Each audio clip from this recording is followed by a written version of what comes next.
What's going on, everybody? Thanks for coming back for part 3 of our reaction to Mortal Kombat 10's cutscenes. All of them back to back to back from MK Ice and Fire. If you guys want to watch the entire thing without our reaction, you can go to that. There's links in the description below, as per usual. But anyway, if you guys haven't done so already, hit the subscribe button, bell icon, all notifications. Pretty please vote this up. Let YouTube know you're enjoying what you're watching. By the by, you probably already heard me say this, but in case this is the first video of ours that you're watching, because of the goriness of Mortal Kombat's cutscenes, this will be a censored version for YouTube if it gets to be too graphic. If you want to watch it uncensored, go to our Patreon page, patreon.com/JabyKoay, or become a member of this channel. You'll get access to the uncensored version. It'll be the exact same reaction, just no mosaic, blur, or anything like that. Before we actually begin watching part 3, I thought we'd look at the IMDb real quick, which is something I was kind of anxious to do. So Troy Baker is Shinnok. That's crazy. I had no idea. Yeah. I mean, he's one of those people who's just got such a magical ability to be able to change his voice up. He is a fantastic voice actor. Yeah, I mean, yeah. Wow. It makes a lot of sense why his voice sounded so cool. Like, yeah. As soon as he showed up, I was like, oh, wow, like he's also got a dope voice. I wish we had a picture for Ronald Banks, but we do not. His voice is pretty epic, though, is Quan Chi. So Kung Jin is played by Johnny Young Bosch, who, for those of you who don't know, is a former Power Ranger. Oh. Yes. Kenshi is played by Vic Chow, who's actually a friend of mine from back in the day. Oh, He's wow. I used to see him all the time at LA Valley College doing gymnastics and stuff. Very cool. And so I made the assumption that he was also like a stunt guy because I'm friends with a lot of stunt people. He's like, no, I don't do stunts. I just happen to do gymnastics. I'm an actor. I was like, oh, okay, cool. Kelly Hu did Deborah. Oh. Yeah. I don't remember. Will Yun Lee. He's, why do I know that face so well? Very familiar. Yeah, he's a Korean actor, I believe. He was in something big. Altered Carbon, that's why. Altered Carbon. Okay, cool. That's why. And then Phil Lamar plays Kotal Khan. Phil Lamar was in Metal Gear Solid 2 as Vamp. Oh, well, the Metal Gear Solid series as Vamp. He is also in Pulp Fiction. And he's been in a lot of stuff. Phil Lamar is one of those actors who's been in probably Futurama, a bunch of like stuff from Fox Network cartoons. Like he's been in so many things. He's another one. He's like Troy Baker as well. Like his voice, he can just change it and be like, he's such a talented dude. So who was the guy that you were looking for specifically? So Greg Eagles. Metal Gear Solid as Gray Fox. I was right. I knew it. I knew it. He was also Peter Stillman in Metal Gear Solid 2, Sons of Liberty. No, was Peter Stillman the bomb diffuser? He was the bomb diffuser. I know my Metal Gear Solid. Okay. Vindicated. Yeah, exactly. Like he was nerd cred activated. I knew he was either the DARPA chief or Gray Fox. The DARPA chief. He played both. What the So I was like, you know that's hilarious because I was like, he's either the DARPA chief or he's ninja, and it turns out he's both. So there you go. Amazing. Amazing. All I'm right, glad we sorted that out. Yes, I'm very glad. So here we go. That's wild.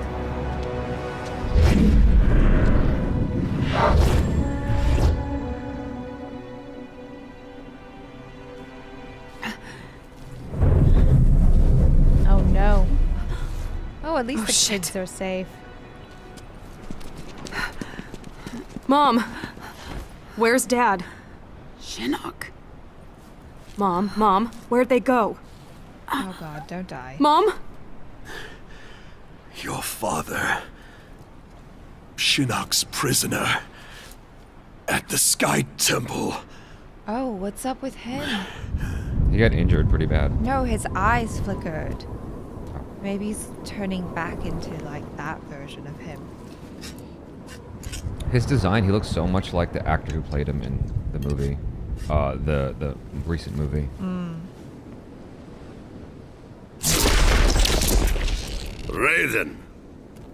Raiden, my old friend.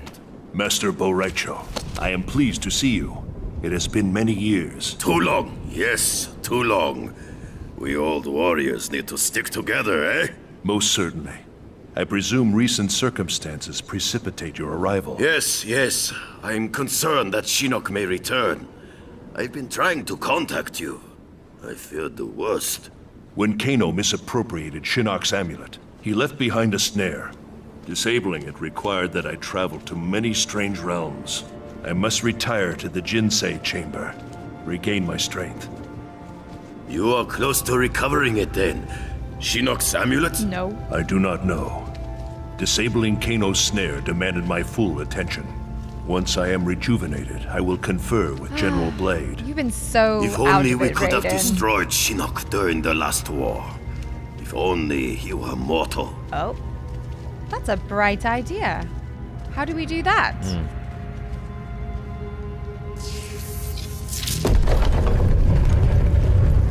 Gotta hook him up with the Eternals, that's how.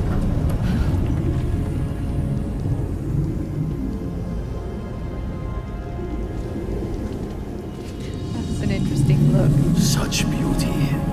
Like gazing upon the elder gods themselves. I hold out hope that we can turn this crisis to our advantage. How so? Quan Chi's magic binds the souls of many we hold dear. Capture him, and we can force him to release them. Uh-oh, Liu he's Kang dead. and Kung Lao restored. I suppose it is possible. As long as Quan Chi lives. Nope. Oh. You're in for a I've bunch of long surprises, regretted losing Raiden. our comrades' souls to Netherrealm's evil. Kung Lao and Liu Kang, they were like suns. I would move the heavens to bring them back to the light. Really? What do you mean, really? He's like all talk, but he It only is does as Master something Boraicho like, said. you The know. Shaolin Masters are aboard Why that didn't you ship. do it earlier? Boraicho Why said weren't you 2 trying ships. harder? The other is disembarked. We need to determine its destination. They will talk. I will see to it. No extraordinary means, Kung Lao. They raided the Wuxi Academy, killed Master Wen. Say it louder so they can Even hear you. with Tarkatans, God dang it, man. there are boundaries we do not cross. Yes, Lord Raiden.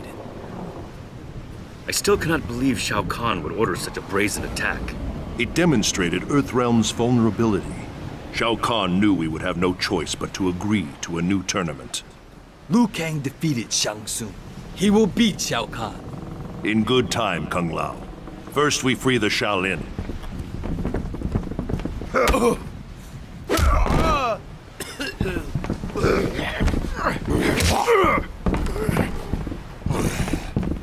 All are aboard? This one leaves with the tide. We are ready. Shao Kahn demands the hostages be unharmed. That's Their Baraka. wounds are not fatal. I would hope, Baraka. For your sake. He has extra For teeth, yours that's as how you well. know. Yeah. If you harm them, you answer to me. But I don't think, you know, I think it'd be understandable if you mistook one or the other. Sure, Hundreds of yeah. thousands of them for Baraka. Tarkatans are beaten so easily. That was quite the duck.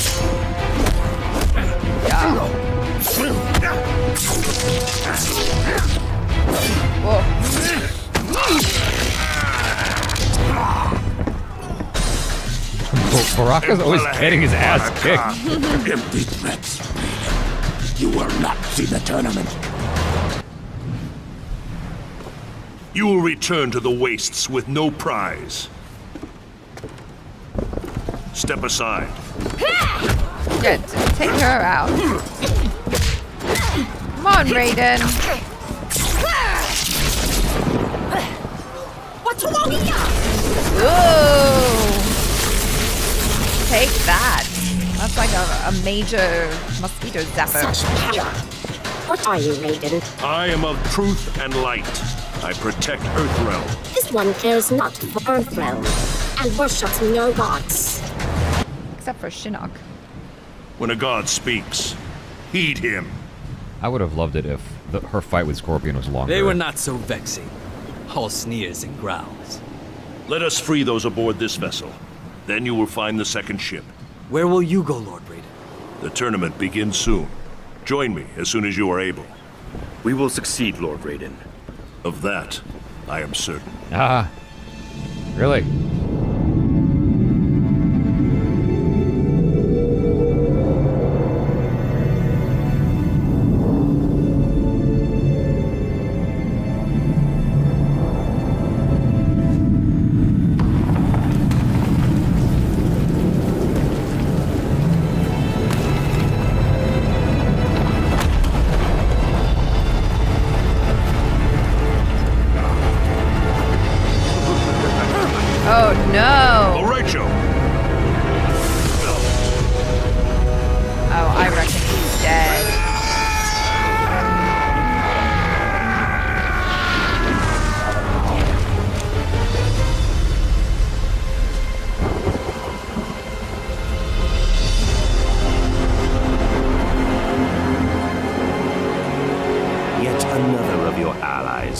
belongs to me.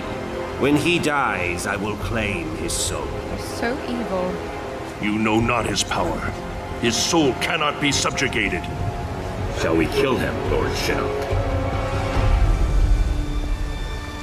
Not yet. He will bear witness as I conquer his realm. Then I will imprison him as he did me. How is that the same guy who I did would not Joel? boast of I victory know. How is it prematurely. possible? I have already won, Raiden.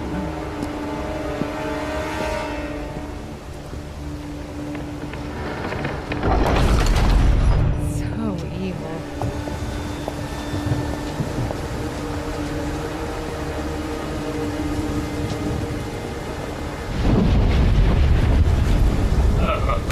What are they?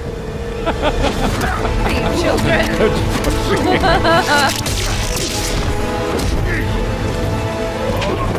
Whoa.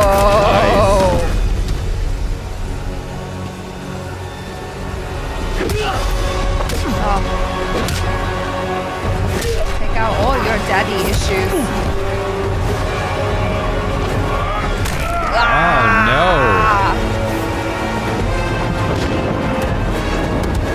Aww. It's like ganging up on the weak kid in the school playground.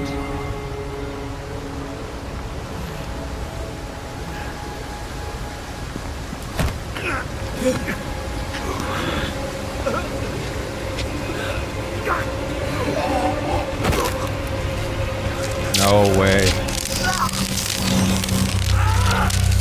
What? Oh, I thought he was gonna get killed for a second. Oh. I was gonna. Look, they're all in rain, so you know. Yeah. Uh-oh. You.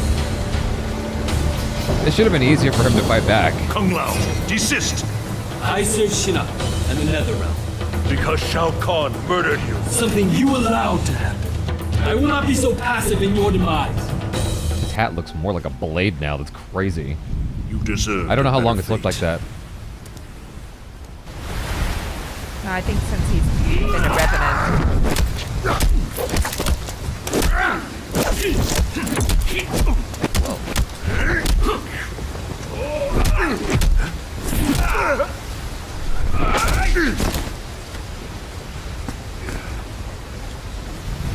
This is not your destiny, Liu Kang. More visions, Raiden? Do you still see the future? The visions are gone, but I know what should be. I was put here by your hand. An accident, which haunts me to this day.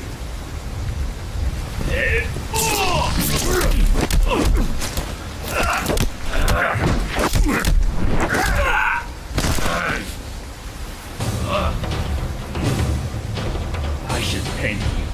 You freed me. The elder gods you blindly serve. I will help Shinnok end their rule.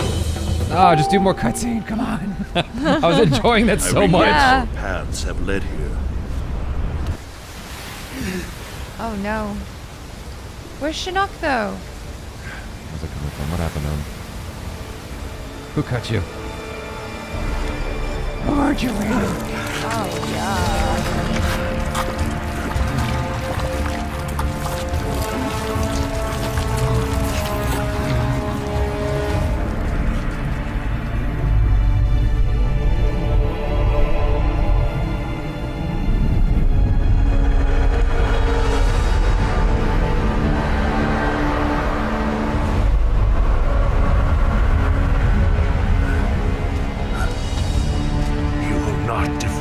The Jinsei Shinnok.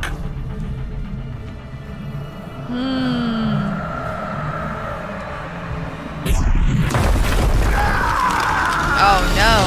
He walked right into it.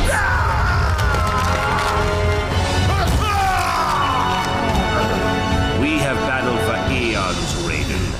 Now, finally, it ends.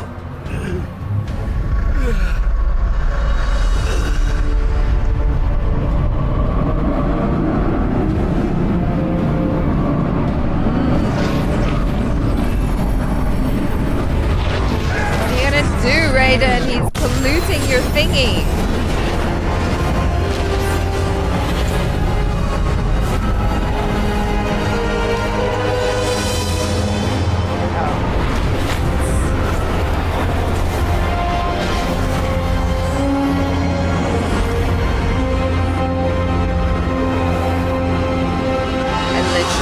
thought Sub-Zero was Kano.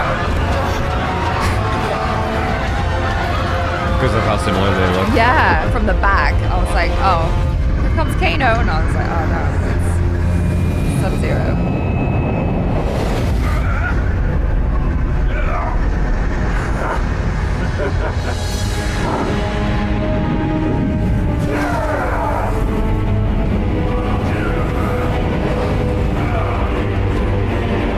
Wake up, Raiden. Oh, wow. Oh.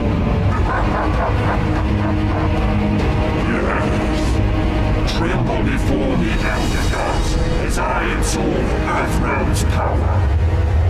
No, Shinnok. Even now, others come to defeat you. We land in 15 minutes. I don't know. We'll if I enter have the a lot Sky of Temple from the faith. terrestrial entrance. faith in this. Why not go straight there? It exists in a different quantum state, slightly out of phase from our reality. It can't be reached by conventional means. What? It's just us. No one's coming to help. We either pull this off We will get it done. I hope so. It's not looking good, you guys. Is that? Don't know, but it's headed right for us. Elder gods have mercy. They have none. Buckle up, They do people. not I care gotta about put it you. down. Looks like the temple entrance is 15 clicks that way. That's pretty close. Moonlight walk in the woods. Another time, it'd be relaxing. Oh. I wouldn't have pegged you for outdoorsy. My mother and I lived near a forest a lot like this. Really takes me back. After we wrap this up, we should go. Oh. Oh. He's like, that is it? Okay. Fuck Always me. time for We're romance. grounded. That shockwave fried the leads. Then let's get going. We're almost out of time.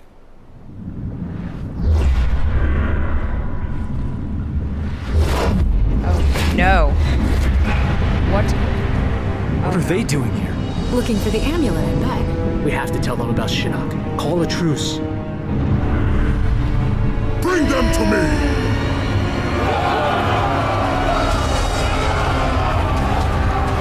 Or not. There's a lot of moving woods. parts in Come on. this. Goodness.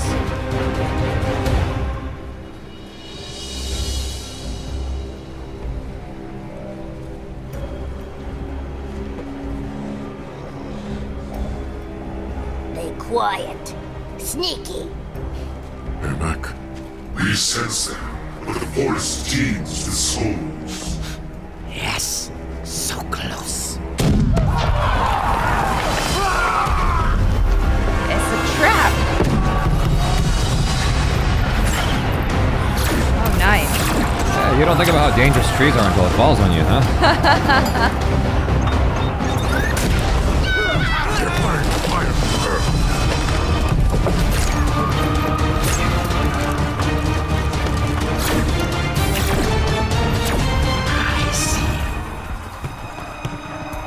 Jacqui, look out! Oh, no. Ew. Oh, no! Are you gonna become blind like your dad? Tell me that's not permanent. Well, clearly she can take care of herself. You hurt him, you answer to me. Don't hurt my man. Go crawl back under your rock, reptile. His design is interesting because they cover his nose up. But, like, he Stop. depends so heavily on his You smell. need water. Yeah, so Lean your head back. Can you see? Yeah, it's fuzzy, but Better? Oh, see you. oh. Whoa. okay, guys. The world is ending. We should go. Hold that thought. Yeah. Gonna give him a kiss. No time. Make up for Romeo must die. Come on.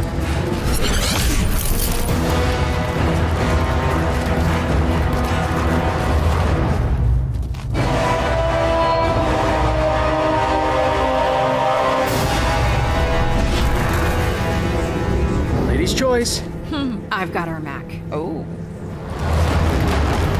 I mean, both are formidable, to be fair. Oh, no. Yeah, you got him all right. Yeesh. Come on, Jacqui. Jacqui Briggs. And damn proud of it. I know what you did to him. We took your father's arms. We will take all of you. Or not. Ah, That was for you, Dad. I'm sure he would approve. Ay, ay, ay. Oh, this one.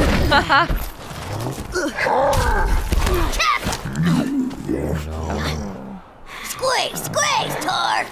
Squeeze. Your eyes, so bright. Gonna carve them out!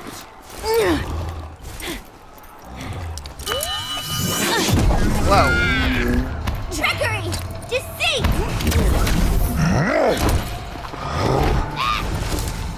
No more tricks. Just a straight up beatdown. All right. 2 for 1. I'll take it.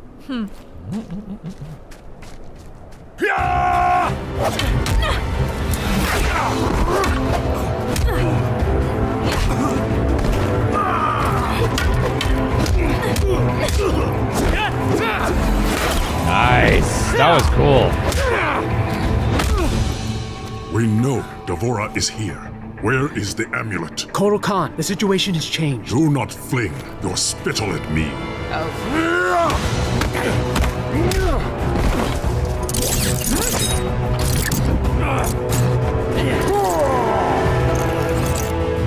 You tell him? Not yet. He needs to know Busy. I will kill you both. that Shinnok's been freed. He's at Raiden's Sky Temple. He's already infected Earthrealm's life force. The heavens boil. Earthrealm is lost. Not if we hang together.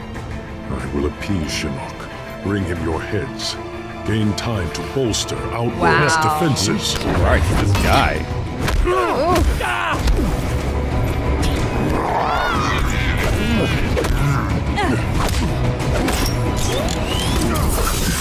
You need to help us, Kotal Khan. It is too late for Earthrealm. Shinnok is now its master. Yeah, I was about to say, like, earlier he got his ass You handed should have to been him with us. by, That's enough. Asian Green Arrow. I don't know why it took him so long this time. Fuck me. Oh no.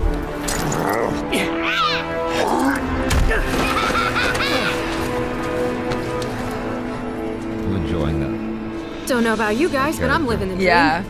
You have odd dreams. Chattel, you die tonight. Nita!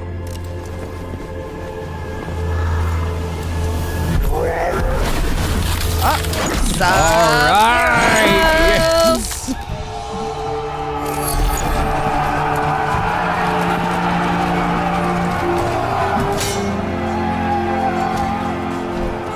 All right, kiddos. Uncle You stood Sub-Zero is together here. against formidable odds. Lesser warriors would not have fared so well. Thanks, Grandmaster. I will remain here to push Kotal Khan back to Outworld. Proceed to the Sky Temple. Earthrealm's fate lies with you. Damn it, Kotal Khan. Could have been cool. Is nearly finished. Soon the Jinsei's corruption will be irreversible. The invasion can then proceed. Raiden and his allies will be unable to offer resistance. That's not loud. Once the realm falls, our path to victory will be clear. It's all right. They're having a chit chat. Advise Lord Shinnok that the Oni and Orochi are ready. At his command, we'll unleash them on Earthrealm. Have you found Raiden's portal to the heavens? Yes, but his ward's protected. We can't break through. That is unacceptable. After Earthrealm is destroyed, we must complete Lord Shinnok's vengeance, invade the heavens, and destroy the Elder Gods. Make war on the heavens? If Shinnok can take down the Elder Gods. End of the universe. Got it. Kung Lao, to see him like this. We'll all be hanging around the Netherrealm water cooler if we don't pull this off. Come on. Oh, Takeda! gosh.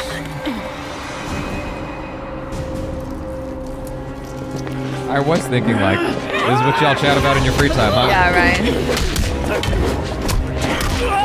Even Revenant gossip. Has your mother ever told you what I did to her friends? Killed them all in the blink of an eye. And your own daughter. You proud of that? We are bonded in death. You will join us. And I will give you a proper upbringing. Wow. Don't talk Nice about offer, my mom. Mommy dearest. But I'll pass. Oh, they're still hanging out here? Yeah, I know, right? Oh, come on. What? Okay. Phew. Not that.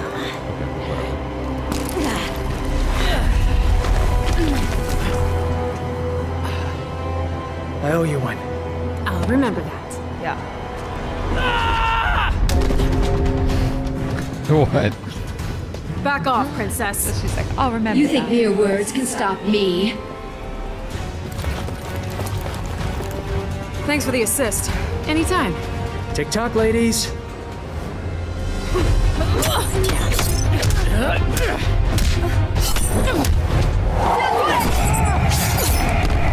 Oh. Whoa. Oh, no, that's not good. Ooh. No! You wish to die first? So be it. You're not killing anyone. Duh. Help Jacqui. Got quite the singers in this game, huh? Oh, okay. Messed you up pretty bad. Yeah, that's not Great good. bedside manner. I can fight. No. Jacqui? It's nothing. Just like Kurdistan.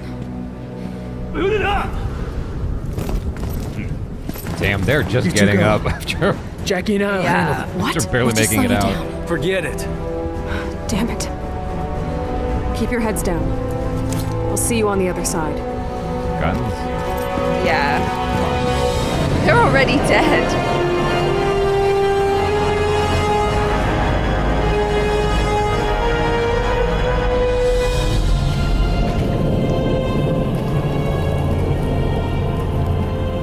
What do they need Johnny Cage for? Is he a assassin? Ugh. Ew, They taste your no. flesh. Burrow deep. Oh, Inside yuck. you, they will grow. All your innards. Yucky. What a way to go. By the gods. Go save your dad first. Dad!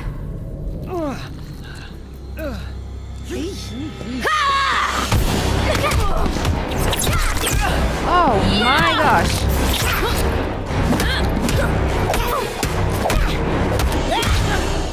I say use your guns on her. First father, then got daughter. range. Do they taste the same? You're the bug, I'm the windshield. Wow. Wow, what a comeback. I would have said, you're the bug, I'm my foot. Oh, this is like crazy choreography because like all this like intersectional fighting happening. Yeah. I'm a little old for pumpkin, No. Get Shinnok. but I love you. Dad? No. So you are the issue of Johnny Cage. Fitting that I exterminate his entire line. You want him, you're gonna go through me. Oh. You are but a mere child fighting a god. What did you think? Yes, that's better. Watch, Miss Cage, as I rend your father's flesh. No, not Johnny Cage. Oh. This is what awaits those who defy me. Excruciating, exquisite death. You son of a bitch! Oh! Her power came through! Holy shit, it does run in the family. She's descended from Father's gods. power cannot save you. You cannot hope to survive. Cut to him being put down. You got caged. Oh, there we go. That's a good singer. That's a line. I like that. Yeah.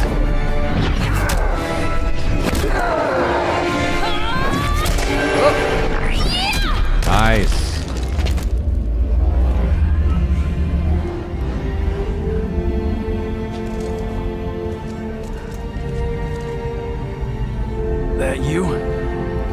Nice. Cassandra Cage. Put me in the Jinsei.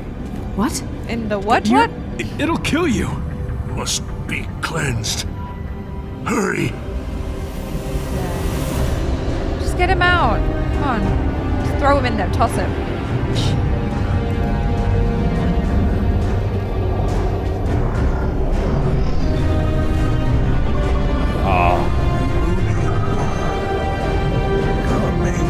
This is the end of Raiden. Watashi wa Joka Shimasu. It's Japanese. Watashi wa? Sounds like it.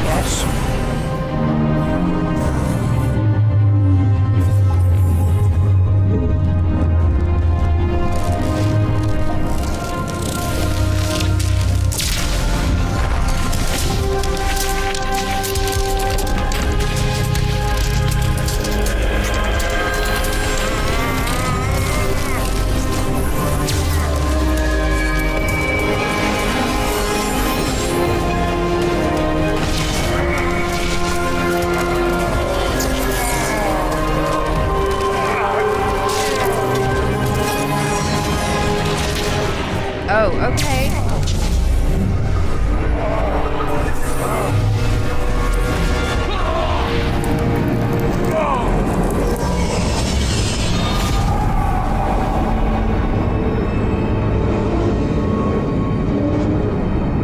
We must withdraw.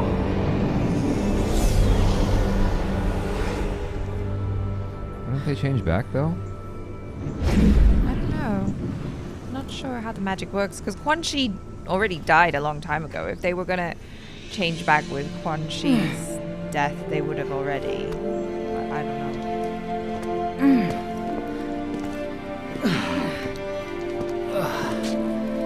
That moonlight walk. Can I wait? No walks. Poolside.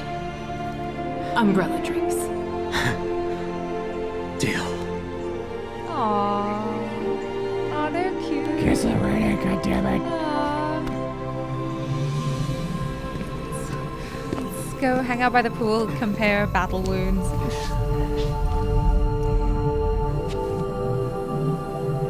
Is he alive? Barely. I'll help him. Help your father. Gosh. Is Johnny Cage okay? Yeah. After all that. Ugh, yucky. And to think, I was worried when you started dating. Afraid I'd come home with someone like you. Funny, beautiful, saves the world. My work here is done. This way. In here.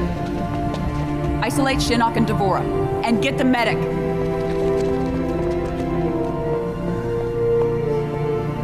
Make sure there are no critters inside you him. up. Help is on the way. You should have seen Cass. Wipe the floor with Shinnok. I believe it. And you did a great job with your team, Johnny. You hear that, Cass? She called me Johnny. Aw. I thought she might. Aw. We're a happy family again until it all falls apart. Until the next biblical Book of Revelation situation comes about. Oh, this is all the little separate endings now? Okay. Too long have I allowed Earthrealm to endure the horrors of war. Time and again we've defeated our enemies, but we've exacted no retribution, demanded no remuneration. Uh-oh. Oh, he's got the amulet. What is What this? have we gained for our mercy? More intrigue, Shadow more Raiden. senseless violence. As the new rulers of the Netherrealm, heed me. No longer will I simply defend Earthrealm.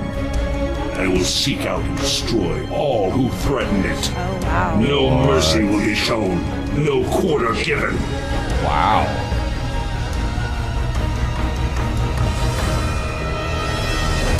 Oh. Oh, ho, ho, ho. Shinnok was an Elder God, impossible to kill. There are fates worse than death. What this time? That right there. He's headless but alive. Oh, okay. I thought they were just gonna try and imprison him again or something. I mean, what if they just reattach his head to his body? Who is that?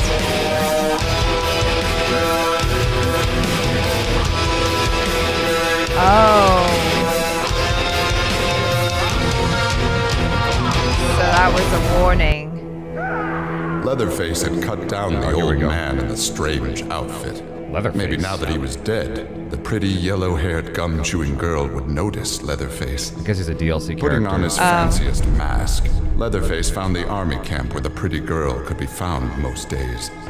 He had to cut through a few guards and more than a few of her friends to get to her, but it was worth it. He pulled out the old man's face, which he'd saved for the girl as a present. The girl didn't want the present, and she wasn't being nice. So Leatherface chopped her into tiny pieces for Drayton to use in his chili.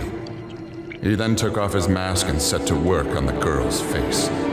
If she wasn't going to be his girlfriend, she could be his in other ways.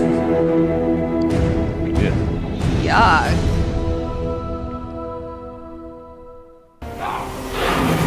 The alien tore through Shinnok's flesh, reducing him to a bloody Oh, wow. pulp.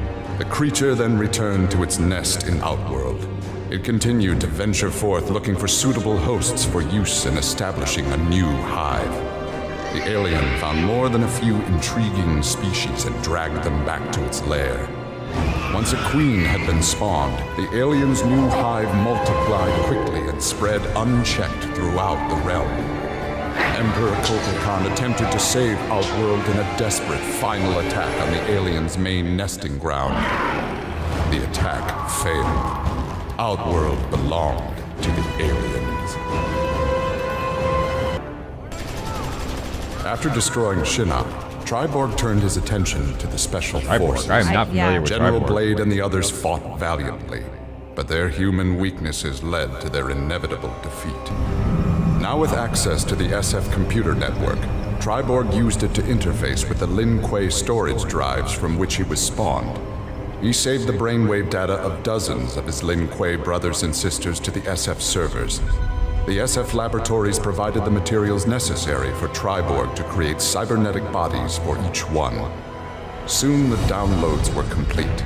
The Cyber Lin Kuei had been reformed. That's bad But news, because isn't it? Sub-Zero had forever sullied the clan's name, Triborg decided to begin They're anew. good now. He would henceforth be known as the leader of the deadliest clan in all the realms, the Takunin. I missed the voice from the previous endings. Having learned that Outworld was now protected by the Mortal Kombat tournament, Bo Raicho returned to defend his homeworld. He was no friend of Kotal Khan, but no realm deserved subjugation. Bo Raicho began training Outworld warriors for the fight to come. With Bo Raicho's fighting skills and leadership, Outworld repelled the Earthrealm aggressors. Interesting. His former friend Raiden had been denied. This world called Earth produced many worthy opponents, which made for excellent sport. Some possessed a power previously unknown to the Predator's race, sorcery. The Predator sought to harness this new power for use in his conquests. He analyzed a trophy from a recent battle and eventually discovered its secrets. With the power of sorcery, the Predator was unstoppable and decimated whole worlds Wow, can you single-handedly. imagine? He had become the apex predator. Like Scorpion, Jason Voorhees was a revenant. A vengeful spirit returned to life. Hundreds had fallen victim to his bloodlust. Liu Kang, now ruler of the Netherrealm, took notice. An immortal killer like Jason would be useful in his plans for conquest. he drew Jason into the Nether Realm and offered him an endless bounty of slaughter in return for his allegiance. Jason's simple reply was to destroy Liu Kang. Yeesh. I figured that might be the case. Standing over Shinnok, Tremor reveled in his power. Much had changed since the Black Dragon's excursion to the Dream Realm. Kano had sent Tremor's team there to retrieve a psych bomb to be used in Kano's theft of Shinnok's amulet. Exposure to that realm had increased Tremor's power and expanded his mind. He would evolve into an Earth Elemental, a demigod whose power would rival that of Raiden and Fujin. Oh, Fujin, that's right. Where did he disappear to?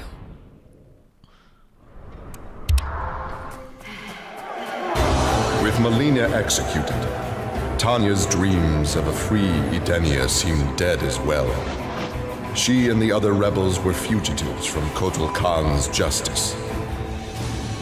Her fellow Edenian, Rain, had proved a powerful ally and a satisfactory consort, but he had become useless to her. In exchange for leniency, Tanya informed the Khan of Rain's whereabouts. Wow. Imprisoned but alive, Tanya's plotting began anew.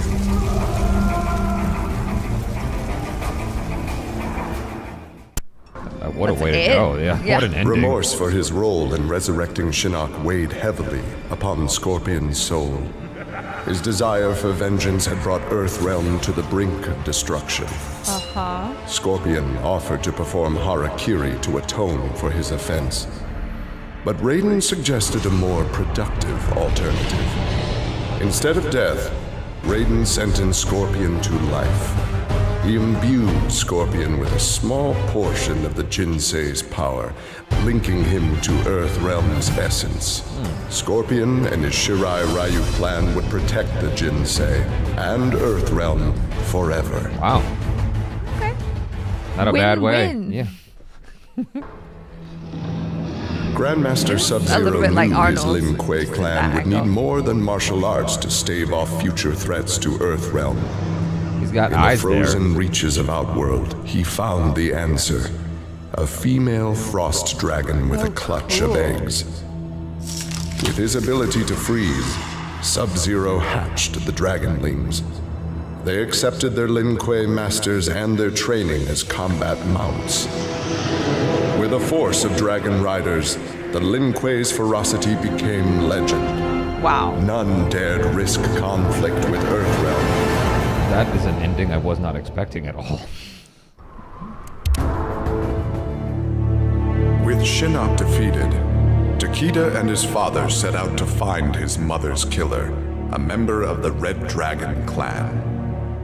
Special Forces tech enabled Takeda to locate the clan's base and disguise himself and Kenshi as they infiltrated their ranks.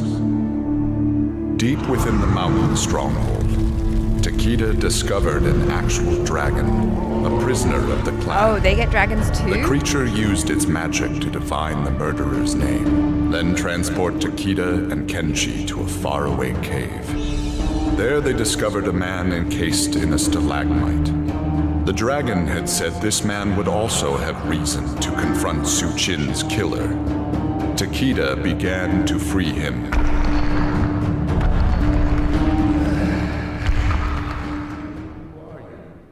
Who are That's the end of it? That's it. Exhausted by her ordeals, Sonya slipped into a deep sleep and began to dream. Kano held Jax and Cassie hostage.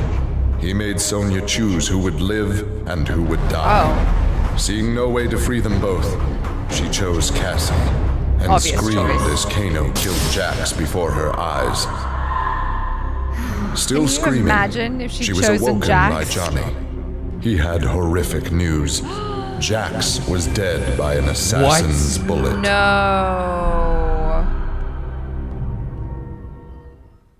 Well, that's weird. Earthrealm belonged to Shinnok.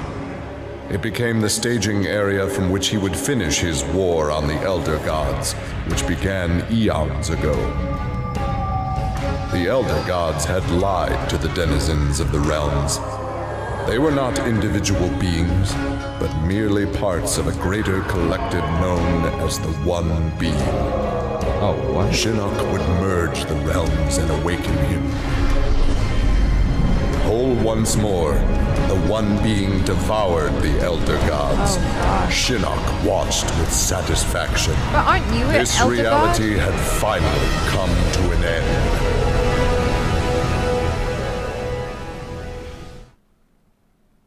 Yeah, I mean, eventually we turn on him. Yeah.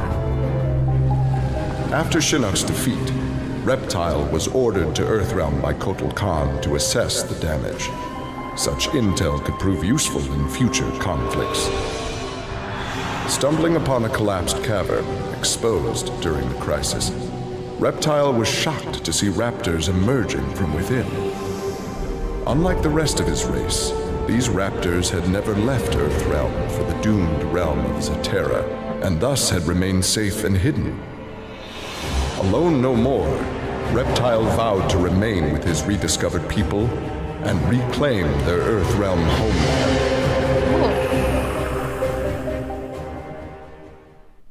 But like all of Earthrealm or just their little part? I would imagine the whole millennia thing. of fending off Earthrealm's enemies, Raiden began to wonder if defense was the best path to peace. In a change of tactics, Raiden and the Shirai Ryu attacked Kotal Khan's armies before they could rebuild. They decimated the Emperor's forces, leaving Outworld at their mercy. The victorious Raiden claimed dominion over Outworld. Okay. The first of many threats to Earthrealm had been removed. First of many. Oh.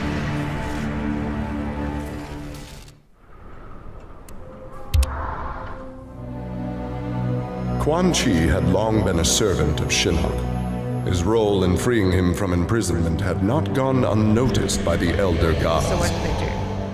Shinnok was no longer a threat, but Quan Chi's actions had given rise to a new power. After much deliberation, the Elder Gods contrived a plan to rebalance this power before it grew further. Free will was burned from Quan Chi's soul and replaced with a single directive. He must kill Raiden. Oh. So Raiden became the enemy? Oh, Melina. Overcome with exertion, Melina collapsed and felt her soul gliding through the ether. She awoke in an incubation chamber. Nearby were countless others, each containing an exact copy of her. Melina found she could read each being's mind and they hers. They quickly realized the benefit of so many fierce warriors sharing one mind. Whoa, there's so As many. they plotted revenge on their enemies, the architect of the Melina's awakening laughed quietly.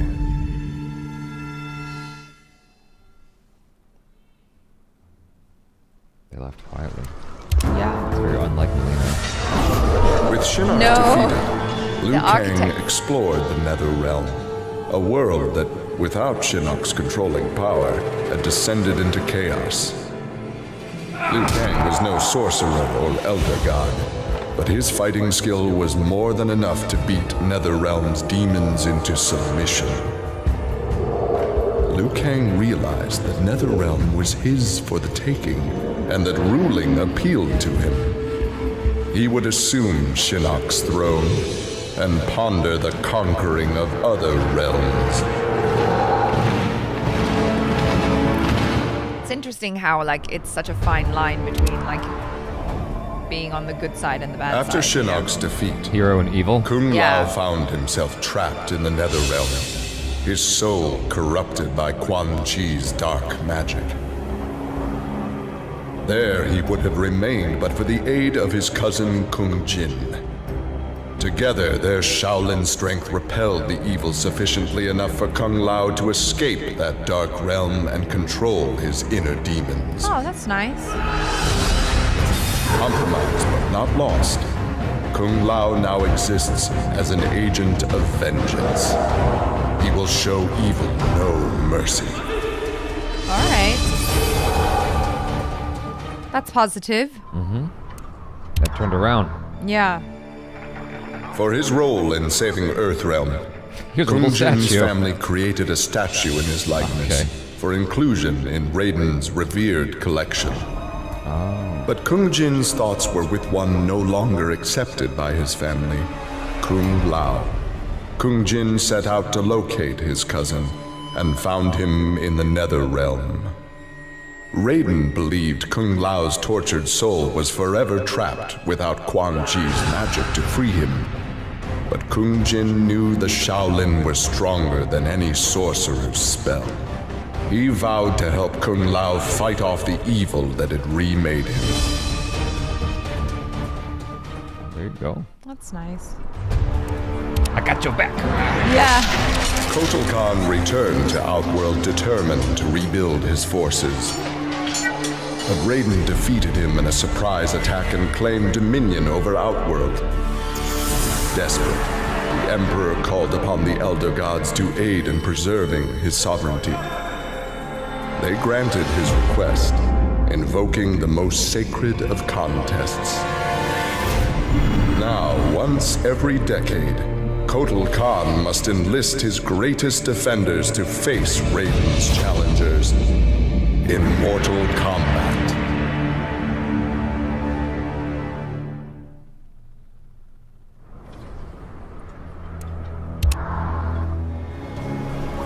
Kitana found herself walking the streets of a magnificent, shining city.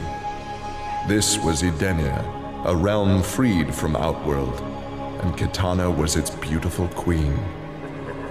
This was the timeline unaltered by Raiden. Earthrealm had been destroyed by Shao Kahn, but Kitana had survived Armageddon and united the other realms to destroy him. Long-lasting peace was the result. Kitana awoke from this vision to find herself in the Nether Realm. She was not the queen of Edenia, but a revenant of hell, and she hated Raiden for it. I see. Oh, that's the end of that? We already knew that. She had no feeling. Having defeated Shinnok, Kenshi joined What a weird on his ending. quest to avenge his mother She had a vision and a Suchin's feeling. murder. Their travels took them to a cave where he and Takeda freed a man, Taven, encased in a stalagmite. Kenshi told Taven that his brother, Dagon, was the founder of the Red Dragon Assassin Clan. Dagon had not only murdered Suchin, but his and Taven's parents as well. Together, Kenshi, Takeda, and Taven lay siege to the Red Dragon base. Oh, good. Dagon fell victim to Kenshi's rage. Suchin's murder had been avenged. Okay. Clap, clap. They won. Yeah. Oh, gosh. Kano had always been a survivor, but even he would one day succumb to fate. His ideals of ruthless terror would die with him, unless he could pass on his methods to a new generation. Combat, weapons, high-tech sabotage, torture, all would be part of the curriculum. But before his students could learn his techniques, Kano would beat the weakness out of them. They would understand. I thought this was going to be a totally different thing for a second when I saw that kid in the chair. I was like, oh, this must be a flashback for Kano. Yeah. His own son. Oh my god. No. Class was now in session. Jesus. Evil. Ugh.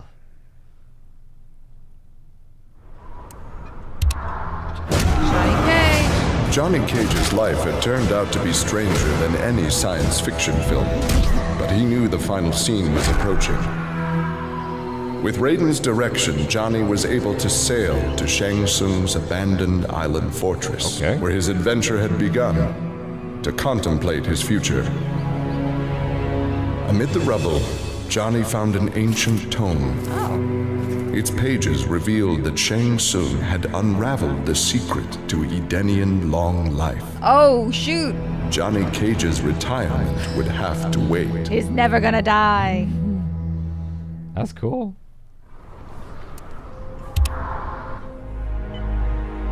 After Shinnok's fall, the hospitalized Johnny Cage asked what Jax happened? to fill in as leader I of thought his he squad.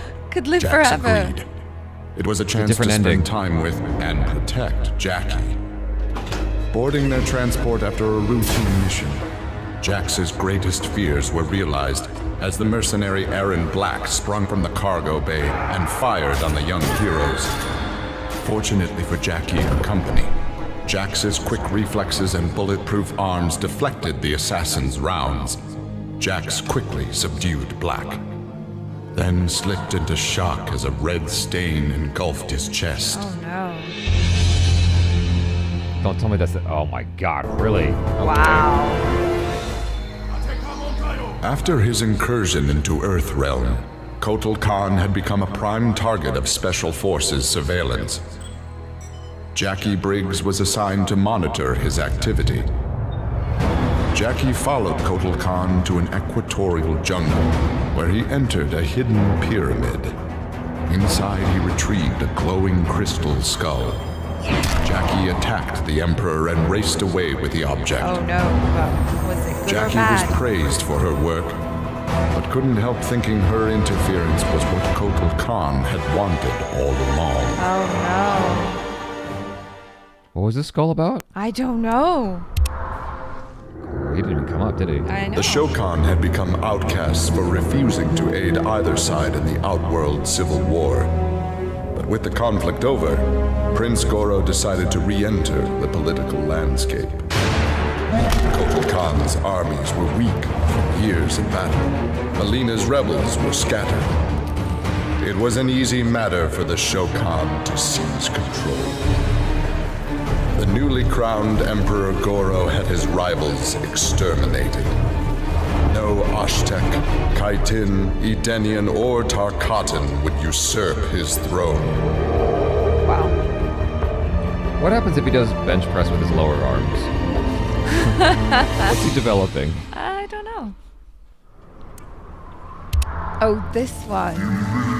For many years, Farah and Tor were a symbiotic pair, as is natural with their species. Oh, okay. But that bond was broken when Farah came of age and began the Great Transformation. Farah Tor returned to the Tarkatan Wastes, where Farah began her metamorphosis. The process took an agonizing 3 outworld years, during which time Tor withered and died. Oh, that's sad. Now a brute, Farah will be chosen by a rider. A new symbiotic pairing will be forged, and new battles will be won. That's Wow, crazy. how interesting. Yeah, that sounds like some interesting lore. Yeah. Nearly 150 years ago, Aaron Black had been hired by Shang Tsung to assassinate an Earthrealm warrior. In return, Shang had slowed Black's aging process. He could therefore afford to be patient. Okay. If an employer wanted someone dead, they would be in time.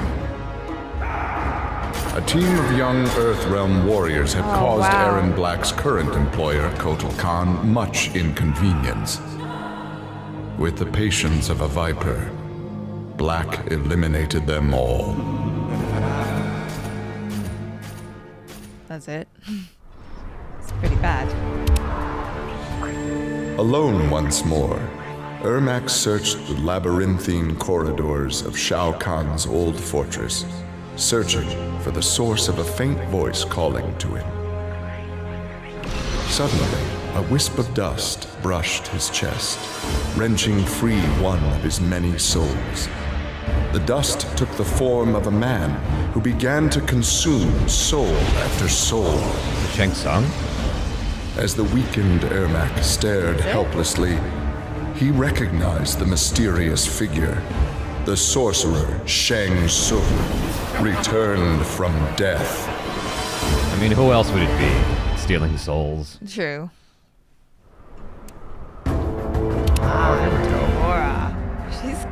Devora's ultimate plan was not to destroy Shinnok, but to enslave him.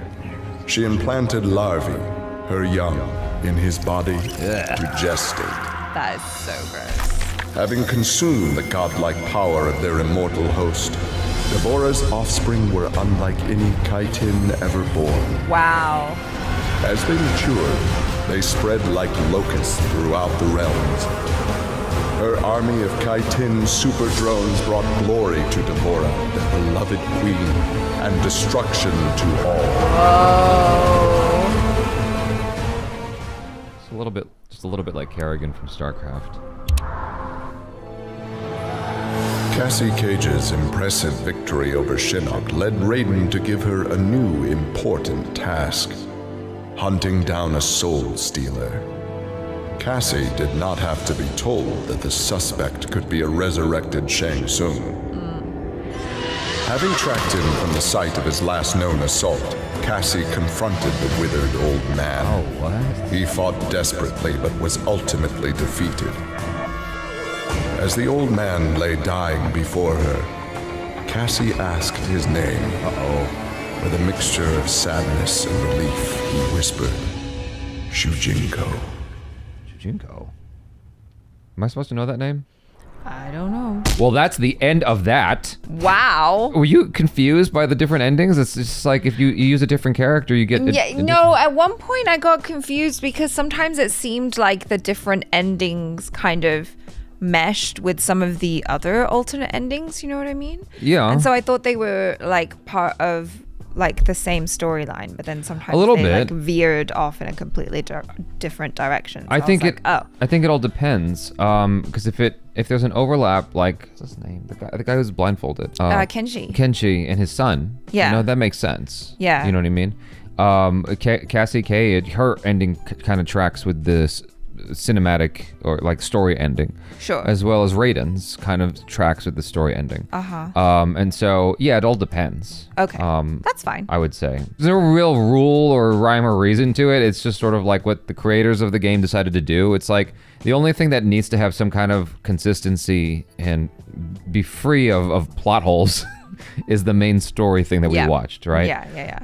The other stuff after that is more for fun. I really enjoyed that. I mean, once again, the lore is super interesting, and now I am very curious and maybe mildly obsessed with Devora because I think she's just so cool. Mm-hmm. Like I've never really seen any other character like her or any other being like that who's just like, I don't know what she is. Like, I guess the insects are kind of part of her, and she's also kind of like this humanoid insect person creature thing, and just her kills are absolutely disgusting and I love it. The storyline is so long and intricate. Mm-hmm. Like I said earlier, you know, there's always someone who's like a mastermind behind it, or, you know, people dying that can be resurrected, or, you know, that you can break spells and bring people back. So even though we have this instance where it's like, you know, Liu Kang and Kung Lao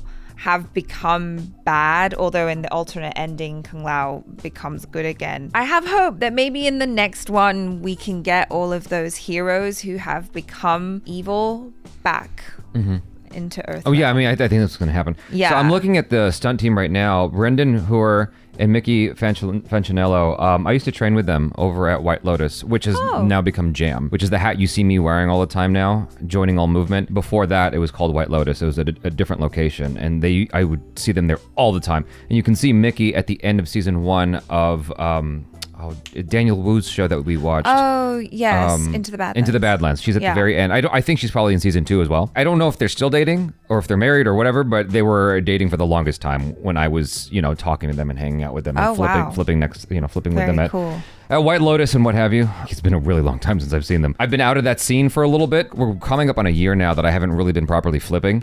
So, but yeah, anyway, super talented people. Because what's for me, like when I'm watching the choreography and all the fight scenes and stuff, I'm like, there are very, very talented individuals behind this. And I feel like there's a possibility that I might know one or two of them. And as it turns out, I know those two, and they are both very, very, very good at what they do. Especially Mickey, like, she's very, very, very talented. Well, both of them. I shouldn't say especially Mickey. Both of them are extremely talented. But, like, I don't know which roles they filled in the choreography. I just recognize talent when I, it's like... Well, yeah, because the movements, like the martial arts, looked really legit. Yeah. Like, it wasn't just extra fancy. You know what I mean? Like, it didn't look completely impossible. It says that Carlos Pesina is the fight choreographer.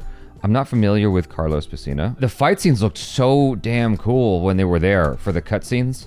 Yeah, I'm not familiar with Carlos Pesina. The fight choreography was very creative. Like, there was a lot of cool intricacy within the movement that I just found nice, and it's like, yes, Mortal Kombat cutscenes should have that. That's awesome that they included that. Makes sense. I mean, it's about combat. Yeah. Yeah, I just thought that was really creative, and the combination of just like how people moved with fancy stuff and all of that is just really beautiful. And the nice thing about, I would imagine it's easier with video game stuff versus like live action. The nice thing about this is when someone gets hit, like, you can make it look like someone's really getting hit. Yeah. There's a lot more involved with doing fight scenes because it's a matter of looking tough and whatever while not actually hurting the other person. And so, yeah, I just want to like give a shout out to all the people involved in doing the stunts and the fight scenes and the development of producing those fight scenes. Like, it just looked awesome when it was there. Yeah. It was just made me really happy because it looks cool. It's like, that's what I want to see in movies. It looks so nice. And there was this one moment, it was all fleeting, I wish it lasted longer, where you had all the characters fighting outside of where Shinnok was changing and transforming. They were all fighting each other in this like intricate thing. And I'm like, oh, wait, how often do you see fight scenes like that where it's all just kind of overlapping in this crazy kind of creative way? That's true. That is very true, actually. That isn't something that you normally see because, I guess it's just harder to do, like you say. Very hard. In live action. Because, like, there's always moments in live action where, because it's choreography and because, like you say, you're trying not to hurt the other people, there's always that thing where you feel like someone's just kind of, oh, shoot, I need to take a beat. Gear up my punch or do something so that I'm ready to stand there while the lead person like punches me in the face or something, Yeah, I mean, obviously there's still people like who are all performing together at the same time to capture all that. But it was just like creative. Again, I've been kind of beating that word to death here, but I just, I really thought it was cool. Yeah. And as far as the story goes, there's a lot of cool magic and lore here that's all very, very interesting. It kind of like throws me, like I said at the end of our first watch of Mortal Kombat 10, part 1 of this, it kind of throws me sometimes when you have these characters that are supposed to be super, super powerful and they get taken out by a character that seems like they have like 1/20th of the power just through brute force. Yeah. Just through sheer fighting. Like, if Cassie Cage is taking on Shinnok, I'll buy into it if she's not just brute force. Like, she has Johnny Cage's powers, whatever that means, but like, that's Shinnok though. It's just a little bit strange. It's like when Ant-Man went up against Kang the Conqueror at the end of Quantumania, I'm like, that's impossible. I can't buy into that. Right. Now, obviously, we're dealing with a game, and it's got like fight game mechanics. It's like, when you have the DC, what's it called? Injustice. When you have a game like that where you can have like Batman going up against Superman and and winning, hand-to-hand brawl and winning. Yeah. It's like, okay, well, it's a fight game. You gotta kind of just deal with. You gotta have to like accept it. Exactly, and that's why I forgive it because it's like it's sometimes I'm like, oh, this is kind of verging on silly, but there is something fun when you're playing a character that maybe is considered to be more of an underdog, and then being able to take that character all the way to the end and defeat the big boss. Well, how is it for you that Cassie Cage was the victor at the end of this? Was that interesting? Like, I know that made sense because they tied it in with the last one because Johnny Cage defeated Shinnok because he had that ancestral power from, I forget whatever his ancestors were called, but they were bred to defeat gods. And so that latent ability that was also within her that she had inherited from her father, that made sense. They closed the loop there. I see. So I was like, yeah, okay, I can buy that because she managed to tap into that power. Okay. So okay, I stand corrected on that then. Yeah. No, that makes sense. To be totally honest, I kind of like forgot that was a thing with Johnny Cage. Yeah. There's a lot going on in these stories. There's a lot going on, and Yeah. we watch a lot of stuff. Yeah. I love lore. So generally whenever I'm like reading fantasy or watching fantasy or whatever, it's almost like my brain has like a little special pocket for like random lore information. Yeah. And so when I watch stuff like that, I'm like, oh yes, this person has that power who can do this thing and is connected to this person, blah, blah, blah, blah, blah. Earlier today, we were talking about Ninja Turtles, and I was remarking about how the voice actors for the Turtles, none of them are Asian. And I just, I'm not one who's always like seeking that, kind of like the diversity hire kind of stuff. That's not really something I'd like to go after. Right. It's not my thing. But I will say that I do appreciate how much of an effort they've made here to assign like Asian actors to Asian voice talent. Yeah, no, and the thing is like you can definitely hear it, even if it is like Asian American or whatever. You can still kind of hear the nuances, and yeah, you're right. It is cool. Yeah. That they did that. I mean, and it's not just about like the accent either or anything like that. It's just knowing that, behind the scenes, you do have people who are like of that ethnic descent, or relatively. It could be a Japanese person playing a Chinese person, you know what I mean? Yeah. So, relatively speaking, you have an Asian playing an Asian. Not that I need that necessarily, because like I was one of the people, here in Los Angeles, California, the most liberal city, I was one of the people that's like, I think it's fine if Hank Azaria continues to play Apu. I don't have a problem with that. I just want more Asians getting cast to do stuff. Right. You know what I mean? Being in the room, having a conversation. Yeah, just getting opportunities as well. Because I feel like, when it comes to voice, literally any ethnicity could play any ethnicity. It's a voice thing. You know what I mean? Yeah, so long as you can do the voice convincing. Exactly. Like, I would not cast myself as a Jamaican. It'd be terrible. You could just... Okay, I'm not going to make a joke. All I'm saying is I appreciate what they've done here as far as the casting goes. It feels like they answered the call for the diversity hire before diversity hire was really even... Like, this is from 2015. The diversity hire thing was, like, just barely coming into its... No, I think it's been around for a little bit. But yeah, no, I mean... Really? Do you know when Ghost in the Shell came out? When did Dragon Ball come out? 2017.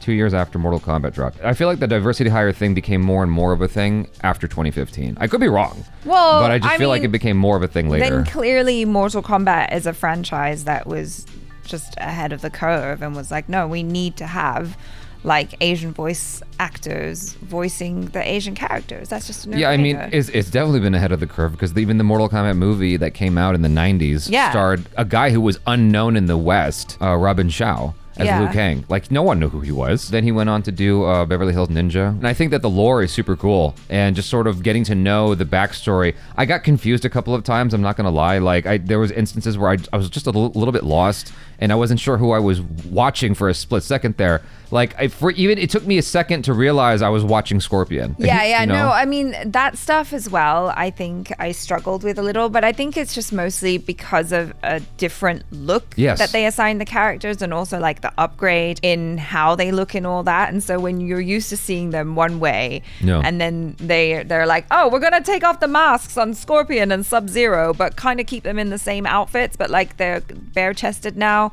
And so it's like, oh, wait, what? And suddenly Sonya Blade had more clothes. I was like, I'm used to looking at your boobs, girlfriend.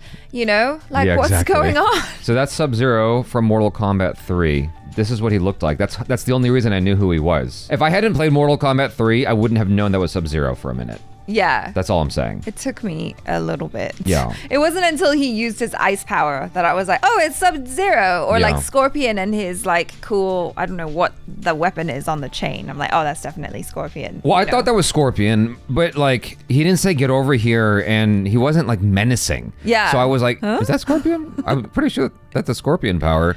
And then I thought maybe I'm dumb. And then it turned out it was Scorpion. The girl Frost never came back. I know. Whoever that was. was. What was that with her? She just was like this rando character for the cutscene, I guess. Because I thought that maybe she was a character you could play as, and they, I thought for a second like Sub-Zero had a child or whatever, because everyone was out there having kids.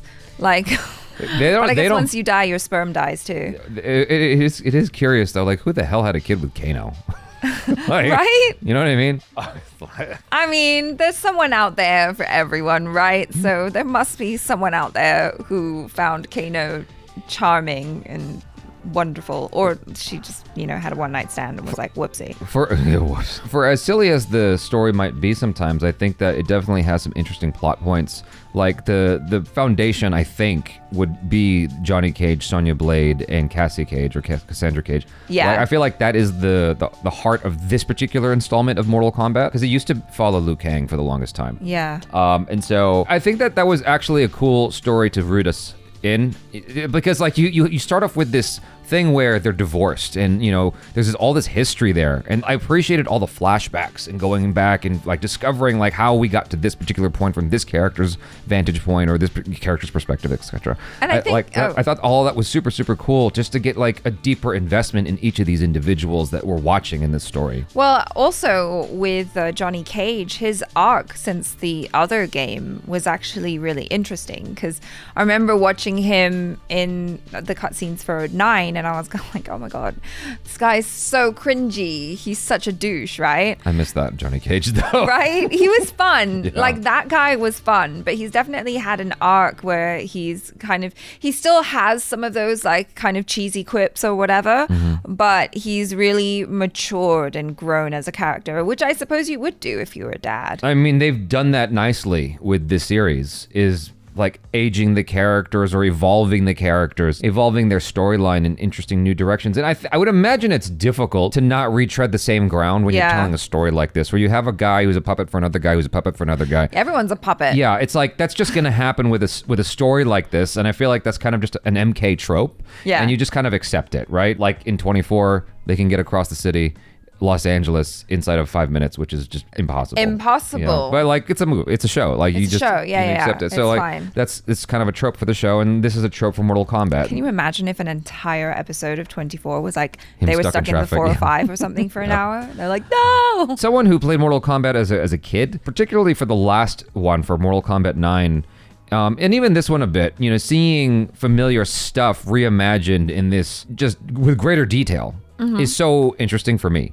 It was more so in the previous game where you could see like old stages, but like in this 3D space now, it's just like, I thought that was super cool. Yeah. And then updating stuff. I wasn't as much of a fan of the new costume for Sonya Blade, I'm not gonna lie. I know that's kind of fallen out of fashion, the sexiness and all that, but I appreciate it as a dude, I guess. Maybe it's like low-key sexist or whatever, but I think it's cool. I mean, I still think that the characters looked sexy. Do you know what I mean? Like, I thought Cassie looked sexy, even though she was like in long sleeves and, covered all the way up to her neck and all. Like, it's form-fitting. You still see that she's, got a nice physique underneath all of that. It makes so much more sense. It's like your army or special forces or whatever. How many women do you see going out fighting a war in a freaking top where like their double D's could fall out? Right. We're also dealing with like the Nether Realm and Outer Realms and Outworld and all this other stuff and magic and whatever. Nothing makes sense. It's fiction. Everything is just magical titty tape at this point. I'm just saying. It's like, wait, come on. It's fine. Whatever. You see Sub-Zero in that outfit. It's like, how's that practical? Listen, Sub-Zero is like full-on hard pectorals. You know what I mean? They're not at risk of falling out and getting in the way, unless that's like a tactic where you're like, hello, surprise boob, haha, made you look, poke you in the eye. That would be amazing. For all the violence that's in Mortal Kombat, I'm surprised that can't be a move. But why not? Anyway, thoroughly enjoyed this, and I had a lot of fun with it. Hopefully you guys did too. And do subscribe, hit that bell icon, please, all notifications, vote this up if you're watching this on Patreon or memberships. Thanks for hanging out with us here, and look forward to Mortal Kombat 11, all the cutscenes. Watch along. I'm Jaby Koay. This is Achara Kirk. Peace out.